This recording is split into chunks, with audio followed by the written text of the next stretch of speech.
Odette de Crécy retourna voir Swann, puis rapprocha ses visites, et sans doute chacune d'elles renouvelait pour lui la déception qu'il éprouvait à se retrouver devant ce visage dont il avait un peu oublié les particularités dans l'intervalle et qu'il ne s'était rappelé ni si expressif, ni, malgré sa jeunesse, si fané. Il regrettait, pendant qu'elle causait avec lui, que la grande beauté qu'elle avait ne fût pas du genre de celle qu'il aurait spontanément préférée. Il faut d'ailleurs dire que le visage d'Odette paraissait plus maigre et plus proéminent parce que le front et le haut des joues, cette surface unie et plus plane, étaient recouvertes par la masse de cheveux qu'on portait alors prolongée en devant, soulevée en crêpée, répandue en mèches folles le long des oreilles. Et quant à son corps, qui était admirablement fait, il était difficile d'en apercevoir la continuité, à cause des modes de l'époque et quoiqu'elle fût une des femmes de Paris qui s'habillait le mieux. Tant le corsage, s'avançant en saillie comme sur un ventre imaginaire et finissant brusquement en pointe pendant que par en dessous commençait à s'enfler le ballon des doubles jupes, donnait à la femme l'air d'être composée de pièces différentes mal emmanchées les unes dans les autres. Tant les ruchers, les volants, le gilet suivaient en toute indépendance selon la fantaisie de leur dessin ou la consistance de leur étoffe. La ligne qui les conduisait au nœud, au bouillon de dentelle, aux effilés de jais perpendiculaires, ou qui les dirigeait le long du busc, mais ne s'attachait nullement à l'être vivant, qui, selon que l'architecture de ses fanfreluches se rapprochait ou s'écartait trop de la sienne, s'y trouvait enjoncé ou perdu. Mais, quand Odette était partie, Swann souriait en pensant qu'elle lui avait dit combien le temps lui durerait jusqu'à ce qu'il lui permît de revenir. Il se rappelait l'air inquiet, timide, avec lequel elle l'avait une fois prié que ce ne fût pas dans trop longtemps, et les regards qu'elle avait eus à ce moment-là, fixés sur lui en une imploration craintive, et qui la faisaient touchante sous le bouquet de fleurs de pensée artificielle fixé devant son chapeau rond de paille blanche à brides de velours noir. « Et vous, avait-elle dit, vous ne viendriez pas une fois chez moi prendre le thé ?»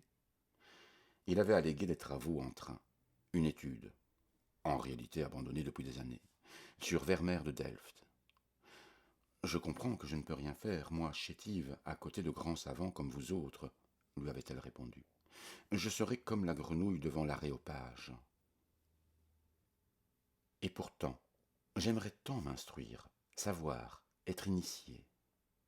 Comme cela doit être amusant de bouquiner et de fourrer son nez dans de vieux papiers. » avait-elle ajouté avec l'air de contentement de soi-même que prend une femme élégante pour affirmer que sa joie est de se livrer sans crainte de se salir à une besogne malpropre, comme de faire la cuisine en mettant elle-même les mains à la pâte. Vous allez vous moquer de moi, ce peintre qui vous empêche de me voir. Elle voulait parler de Vermeer. Je n'avais jamais entendu parler de lui. Vit-il encore ? Est-ce qu'on peut voir de ses œuvres à Paris ? Pour que je puisse me représenter ce que vous aimez, deviner un peu ce qu'il y a sous ce grand front qui travaille tant, dans cette tête qu'on sent toujours en train de réfléchir, me dire, voilà, c'est à cela qu'il est en train de penser. Quel rêve ce serait d'être mêlé à vos travaux. Il s'était excusé sur sa peur des amitiés nouvelles, ce qu'il avait appelé, par galanterie, sa peur d'être malheureux.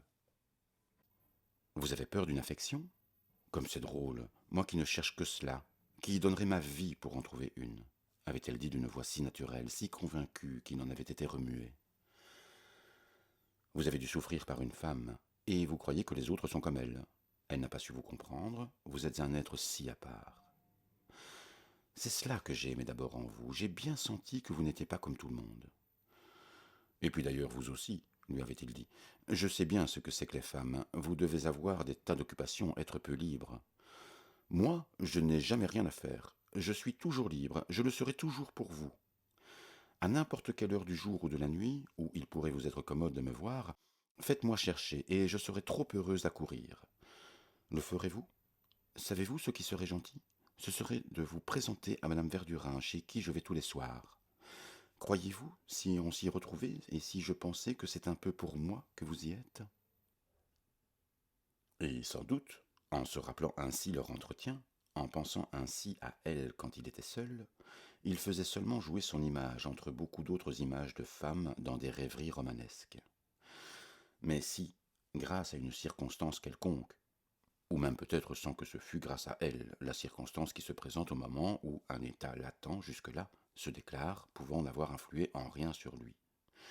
L'image d'Odette de Crécy venait à absorber toutes ses rêveries, si celle-ci n'était plus séparable de son souvenir, alors l'imperfection de son corps ne garderait plus aucune importance, ni qu'il eût été, plus ou moins qu'un autre corps, selon le goût de Swann, puisque devenu le corps de celle qu'il aimait, il serait désormais le seul qui fût capable de lui causer des joies et des tourments.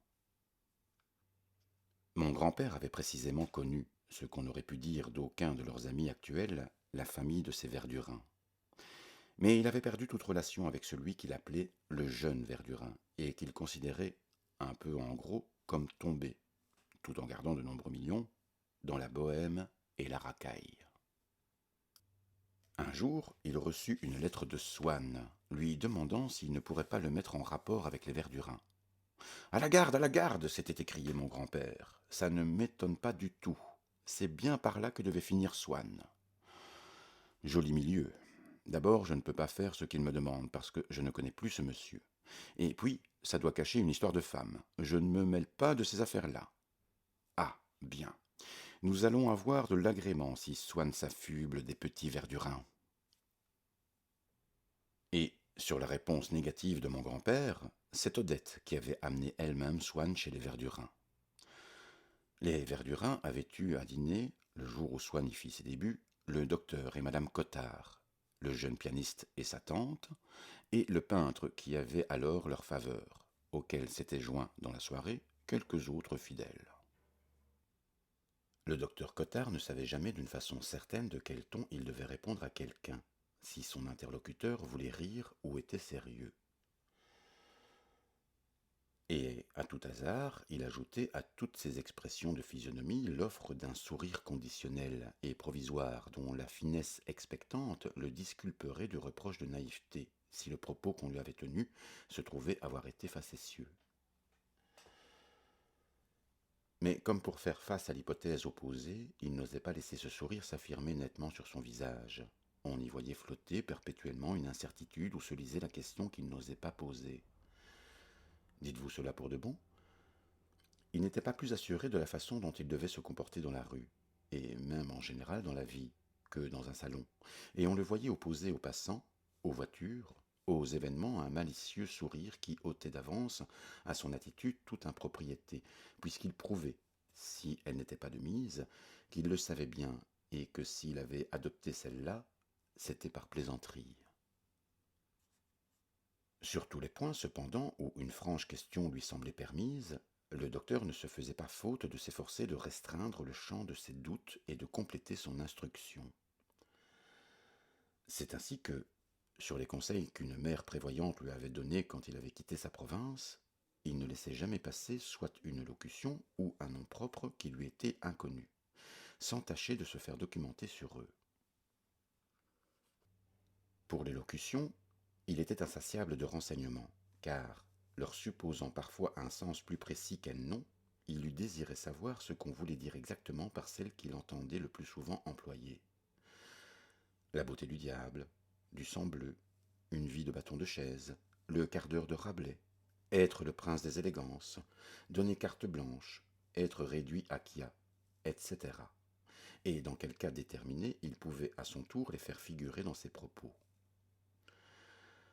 À leur défaut, il plaçait des jeux de mots qu'il avait appris.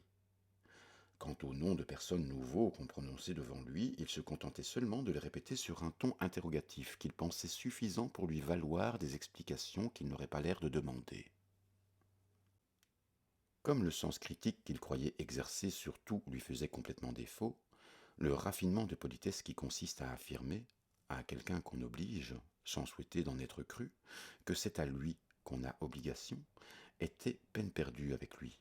Il prenait tout au pied de la lettre. Quel que fût l'aveuglement de madame Verdurin à son égard, elle avait fini, tout en continuant à le trouver très fin, par être agacée de voir que quand elle l'invitait dans une avant-scène à entendre Sarah Bernhardt, lui disant, pour plus de grâce, vous êtes trop aimable d'être venu, docteur, d'autant plus que je suis sûr que vous avez déjà souvent entendu Sarah Bernhardt. Et puis nous sommes peut-être trop près de la scène. Le docteur Cottard, qui était entré dans la loge avec un sourire qui attendait pour se préciser ou pour disparaître que quelqu'un d'autorisé le renseigna sur la valeur du spectacle, lui répondait. En effet, on est beaucoup trop près et on commence à être fatigué de Sarah Bernhardt. Mais vous m'avez exprimé le désir que je vienne. Pour moi, vos désirs sont des ordres, je suis trop heureux de vous rendre ce petit service. Que ne ferait-on pas pour vous être agréable? Vous êtes si bonne. Et il ajoutait, Sarah Bernhardt, c'est bien la voix d'or, n'est-ce pas? On écrit souvent aussi qu'elle brûle les planches. C'est une expression bizarre, n'est-ce pas? Dans l'espoir de commentaires qui ne venaient point. Tu sais, dit madame Verdurin à son mari, je crois que nous faisons fausse route quand par modestie nous dépressions ce que nous offrons au docteur. C'est un savant qui vit en dehors de l'existence pratique. Il ne connaît pas par lui-même la valeur des choses et il s'en rapporte à ce que nous lui en disons. Je n'avais pas osé te le dire, mais je l'avais remarqué, répondit M. Verdurin. Et au jour de l'an suivant, au lieu d'envoyer au docteur Cottard un rubis de 3000 francs en lui disant que c'était bien peu de chose, M. Verdurin acheta pour 300 francs une pierre reconstituée en laissant entendre qu'on pouvait difficilement en voir d'aussi belle. Quand Mme Verdurin avait annoncé qu'on aurait, dans la soirée, M. Swann, Swann s'était écrié le docteur d'un accent rendu brutal par la surprise, car la moindre nouvelle prenait toujours plus au dépourvu que quiconque cet homme qui se croyait perpétuellement préparé à tout. Et voyant qu'on ne lui répondait pas, Swann? Qui ça, Swann? Hurla-t-il au comble d'une anxiété qui se détendit soudain quand madame Verdurin eut dit Mais l'ami dont Odette nous avait parlé. Ah, bon, ça va bien, répondit le docteur apaisé. Quant au peintre, il se réjouissait de l'introduction de Swann chez madame Verdurin, parce qu'il le supposait amoureux d'Odette et qu'il aimait à favoriser la liaison. Rien ne m'amuse comme de faire des mariages, confia-t-il dans l'oreille au docteur Cottard. J'en ai déjà réussi beaucoup, même entre femmes.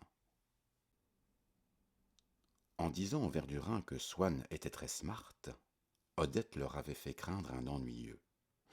Il leur fit au contraire une excellente impression dont, à leur insu, sa fréquentation dans la société élégante était une des causes indirectes. Il avait en effet sur les hommes, même intelligents, qui ne sont jamais allés dans le monde, une des supériorités de ceux qui y ont un peu vécu, qui est de ne plus le transfigurer par le désir ou par l'horreur qu'il inspire à l'imagination, de le considérer comme sans aucune importance.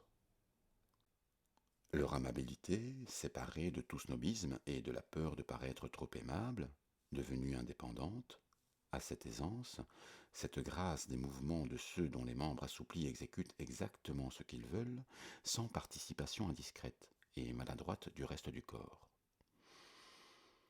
La simple gymnastique élémentaire de l'homme du monde, tendant la main avec bonne grâce au jeune homme inconnu qu'on lui présente et s'inclinant avec réserve devant l'ambassadeur à qui on le présente, avait fini par passer sans qu'il en fût conscient dans toute l'attitude sociale de Swann, qui vis-à-vis de gens d'un milieu inférieur au sien, comme étaient les Verdurins et leurs amis, fit instinctivement montre d'un empressement, se livra à des avances, dont, selon eux, un ennuyeux se fût abstenu. Il n'eut un moment de froideur qu'avec le docteur Cottard, en le voyant lui cligner de l'œil et lui sourire d'un air ambigu avant qu'ils se fussent encore parlé, mimique que Cottard appelait « laisser venir ». Swann crut que le docteur le connaissait sans doute pour s'être trouvé avec lui en quelques lieux de plaisir, bien que lui-même y allât pourtant fort peu, n'ayant jamais vécu dans le monde de la noce. Trouvant l'allusion de mauvais goût, surtout en présence d'Odette qui pourrait en prendre une mauvaise idée de lui, il affecta un air glacial. Mais quand il apprit qu'une dame qui se trouvait près de lui était madame Cottard, il pensa qu'un mari aussi jeune n'aurait pas cherché à faire allusion devant sa femme à des divertissements de ce genre, et il cessa de donner à l'air entendu du docteur la signification qu'il redoutait. Le peintre invita tout de suite Swann à venir avec Odette à son atelier. Swann le trouva gentil. Peut-être qu'on vous favorisera plus que moi, dit madame Verdurin, sur un ton qui feignait d'être piqué, et qu'on vous montrera le portrait de Cottard. Elle l'avait commandé au peintre. Pensez bien, monsieur Biche, rappela-t-elle au peintre, à qui c'était une plaisanterie consacrée de dire monsieur, à rendre le joli regard, le petit côté fin, amusant de l'œil. Vous savez que ce que je veux surtout avoir, c'est son sourire. Ce que je vous ai demandé, c'est le portrait de son sourire. Et comme cette expression lui sembla remarquable, elle la répéta très haut pour être sûre que plusieurs invités l'eussent entendue. Et même, sous un prétexte vague, en fit d'abord rapprocher quelques-uns. Swann demanda à faire la connaissance de tout le monde, même d'un vieil ami des Verdurins, sa nièce, à qui sa timidité, sa simplicité et son bon cœur avaient fait perdre partout la considération que lui avait valu sa science d'archiviste, sa grosse fortune et la famille distinguée dont il sortait. Il avait dans la bouche, en parlant, une bouillie qui était adorable parce qu'on sentait qu'elle trahissait moins un défaut de la langue qu'une qualité de l'âme, comme un reste de l'innocence du premier âge qu'il n'avait jamais perdu. Toutes les consonnes qu'il ne pouvait prononcer figuraient comme autant de dureté dont il était incapable.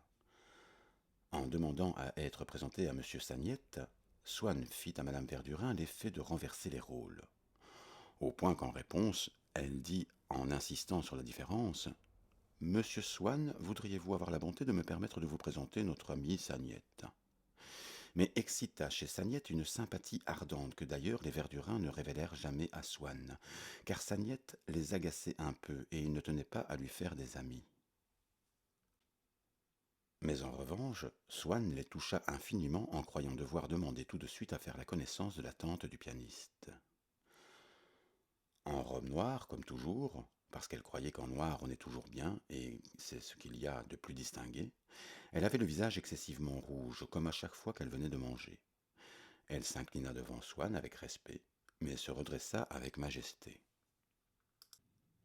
Comme elle n'avait aucune instruction et avait peur de faire des fautes de français, elle prononçait exprès d'une manière confuse, pensant que si elle lâchait un cuir, il serait estompé d'un tel vague qu'on ne pourrait le distinguer avec certitude, de sorte que sa conversation n'était qu'un graillonnement indistinct duquel émergeaient de temps à autre les rares vocables dont elle se sentait sûre.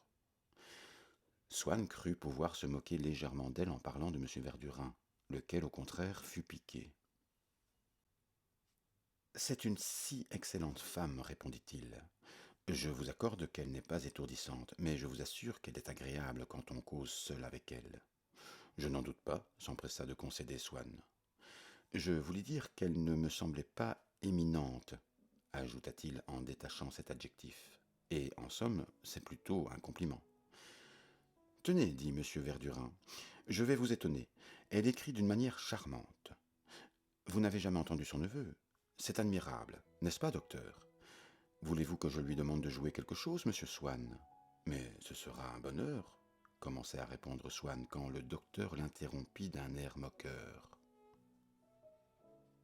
En effet, ayant retenu que dans la conversation l'emphase, l'emploi de formes solennelles était suranné, dès qu'il entendait un mot grave dit sérieusement, comme venait de l'être le mot bonheur, il croyait que celui qui l'avait prononcé venait de se montrer prud'homesque. Et si, de plus, ce mot se trouvait figuré par hasard dans ce qu'il appelait un vieux cliché, si courant que ce mot fût d'ailleurs, le docteur supposait que la phrase commencée était ridicule, et la terminait ironiquement par le lieu commun qu'il semblait accuser son interlocuteur d'avoir voulu placer, alors que celui-ci n'y avait jamais pensé. « Un bonheur pour la France !»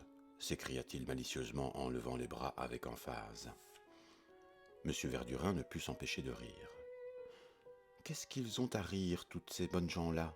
On a l'air de ne pas engendrer la mélancolie dans votre petit coin là-bas, » s'écria Mme Verdurin. « Si vous croyez que je m'amuse, moi, à rester toute seule en pénitence, ajouta-t-elle sur un ton dépité, en faisant l'enfant. Mme Verdurin était assise sur un haut siège suédois en sapin ciré, qu'un violoniste de ce pays lui avait donné et qu'elle conservait.